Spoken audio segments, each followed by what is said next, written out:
Hi, everyone. Good evening. This is Greg Slozik, and I am looking at Module 10, Tort Liability for EDL 850.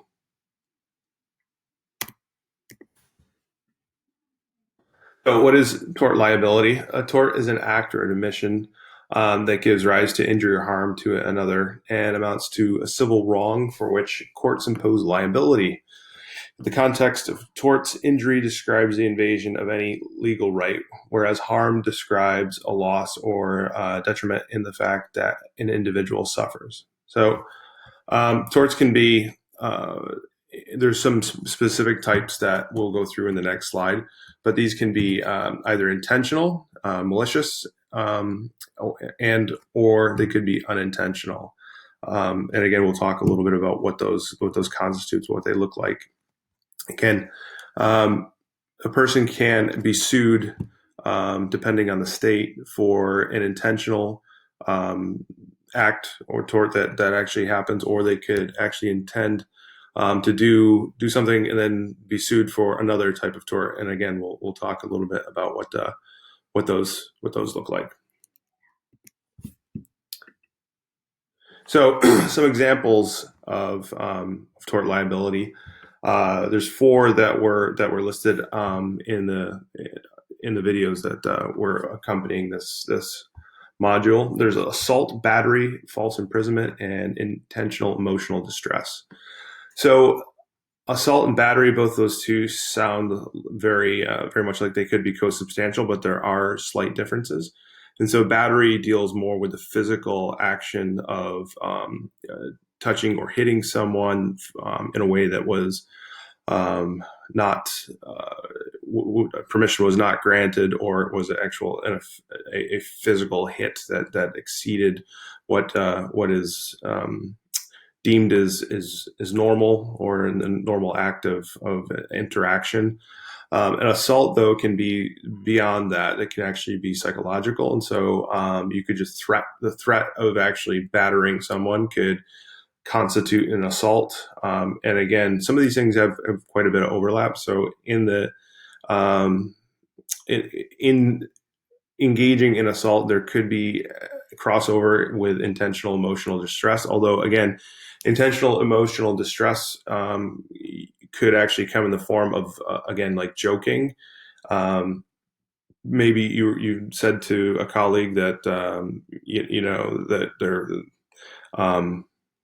that perhaps their loved one died in a car accident, and it was meant to elicit um, a negative reaction, but in the context of a joke or something like that, and it could actually um, provide or give someone emotional distress.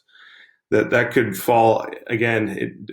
From my understanding, it could be intentional emotional distress, but it also could fall under assault. False imprisonment, again, would be where someone's being held against their will, but it wouldn't necessarily have to mean that you were doing that physically, that you could actually do that through the use of your position, or by, again, engaging in psychological things that would make people feel as though they couldn't leave. And so these are all examples of what constituted as a tort. Um, Within the module, there's also some ways in which the law could be interpreted. Um, Again, there's the concept of assumption of consent. In some cases, like an emergency, you wouldn't necessarily need to get consent to revive someone, although someone could theoretically, and again, this I think is greatly depends on what state you're in. They could sue you for damages if you were trying to revive them or trying to help out and caused damage unintentionally. Um, Another part of how tort law can be interpreted. There was a section that talked about how consent cannot be given if knowledge is withheld. Um, there's some sections of this that talked about self-defense, and the extent to which you can utilize self-defense as a way to avoid prosecution. Self-defense provides some immunity from prosecution, but again, they talked a bit about the fact that if you are trying to defend yourself and you cause damage to someone else, that self-defense must be proportional to the threat. And so if someone is trying to punch you, you can't pull out a machine gun and shoot them. And that, again, they did talk about that there's differences from state to state, but that most of the time, if you use lethal force, you're going to be in trouble. And that if you use force in self-defense, that it should be most of the time non-lethal, and that it should be, again, proportional to the threat that's being given. Okay, some more interpretation of the law. They talked a little bit about negligence and how, I think this is obviously something that would apply to teaching and to administrators. Negligence is defined as when someone doesn't do something they're supposed to. Okay, and so there's different types of negligence that could be utilized in a court of law. There's the idea of non-fulfillment of duty. And so this could be if you had taken action which was unreasonable and against customary practice. If you failed to fulfill your duty, you could be liable. There's also negligence per se. If you've broken the law, which directly deals with the tort itself. And so again, if you were breaking the law and it was clear that you were aware of the law and you did it anyway, this would fall under negligence per se. Breach, that would be if you did not do something you were supposed to do that led to the act or the tort. And the idea of causation, that you did not, in completing your duty, directly lead to the tort happening itself. Okay, so I looked at this again. This is a very difficult. This was a difficult module for me to be able to complete, given my global context. Again, it reminded me of the 5 years that I did work in public education in New York, and remembering how litigious it could be overseas. You're not in such a litigious environment, but that doesn't necessarily mean that you shouldn't be aware of liability, and you shouldn't be aware of some of these concepts. And so, again, I'm going to try to provide ways in which we do talk about things like liability, not in such great detail as you would in a public school in America, but we do. I have experienced things that overlap with some of the content that we've looked at here. So I think a good example of where this is really quite directly applicable is like local laws in specific international schools and local customs that must be made explicit to staff. A good example of that was when I was a principal in Thailand. I had to actually help lead and go through a series of, I believe, 6 modules on Thai culture and language.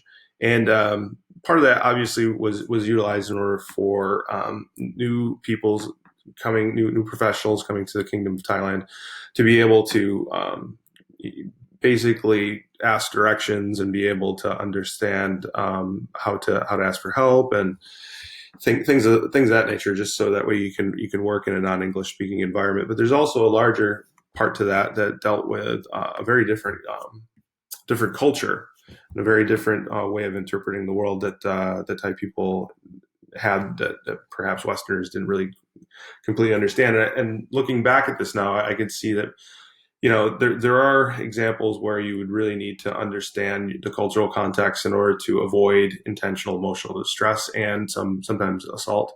Great example of that would be when dealing with a Thai person, particularly a younger Thai person.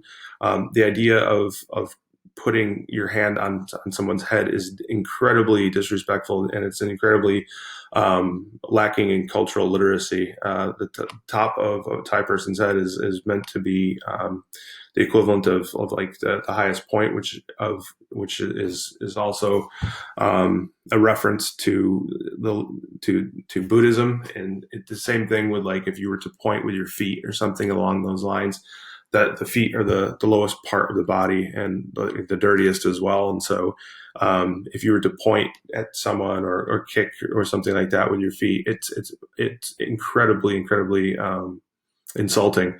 The same thing would be true of walking into a colleague's workspace with your shoes on. That's something very common for us in the United States, but it could cause incredibly bad emotional distress for someone in East Asia and in particular in Thailand, because again, not knowing the culture and being culturally lacking in understanding, again, you're probably not going to go to court over it, but you very well could lose, make people lose face, and in so doing, you could be having your entire Thai staff or your entire Korean staff or whomever it may be looking at you disfavorably.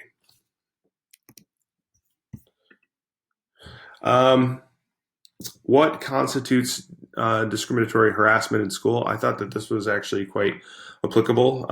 School districts have a legal responsibility not only to respond appropriately to discriminatory harassment, but to be proactive in preventing harassment and discriminatory conduct from occurring through practices that comply with standards governing student civil rights and discrimination.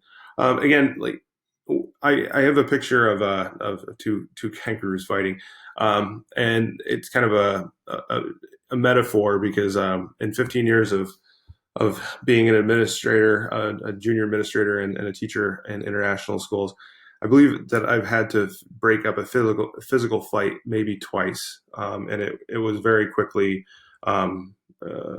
quelled, and very little, or almost none, no legal recourse or anything like that came about. With that said, we do know that they're really in most East Asian and Southeast Asian schools that I worked at, like you don't see like direct bullying like what you would see in harassment that you'd see in maybe a public school in America. You don't have to worry about like school shootings and really like hands-on physical violence so much, but there is a sublime kind of discriminatory harassment that can happen, and so I thought that this was actually quite applicable to my particular context. The ways in which we as a staff here and at Chadwick have dealt with this is we have really quite frequent grade level meetings, and we talk frequently about how new kids are integrating into the school culture. We're very proactive. We have student support team members who keep running documentation of any type of action of harassment, or if we think that there is anything where kids are being ostracized or not fitting into the school culture or in particular Korean culture, right? We generally tend to be very proactive and try to provide as much support as we possibly can. We're in constant contact with parents. And so, again, looking at a lot of the content of this is really quite US specific. Again, in my own particular local context, I do think that there is crossover here, but because of the fact that most of the countries, in particular my current country that I'm in right now, the host country is not quite as litigious, and they're really like the things that I saw in the court cases, in particular like school shootings and sexual harassment and things like that. These are very uncommon, almost not even applicable here in my particular local context. But again, I do think that it is important for school leadership to be aware that those things can and do happen, and that it is important to mitigate your chance to be liable for negligence. And again, very important to ensure that cultural literacy is something that is part of an ongoing professional development plan for the entire building, and that when it comes down to trying to make sure that there is no chance for something like tort liability happening, that you know your students, you know your community and the stakeholders, and that you try to follow best practice whenever possible. And those are my references, and thank you very much.